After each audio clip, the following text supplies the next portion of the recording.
د ړوندوالي دپاره او د برګي مرض دپاره او د دانو دپاره یو بهترینه وظیفه ده.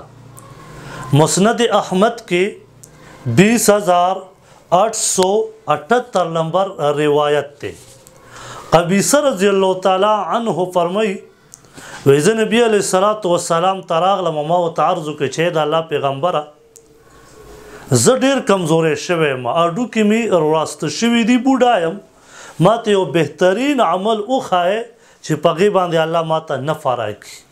نو نبی علیہ السلام ته فرمایل چې د سحر مونځ نه بعد د فرض نه بعد 3 کرتی دا دعا وایا سبحان الله العظیم وبحمده سبحان الله العظیم وبحمده. څوک چې دا وی په د باندې به دانې نه راخیږي.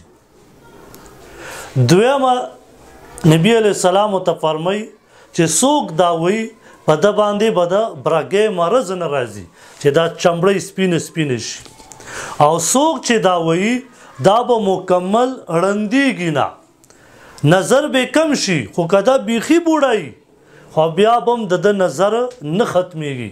نو د سار مونږ نه بعد 3 کرتی دا ویل بهترین وظیفه ده سبحان الله العظیم وبحمده.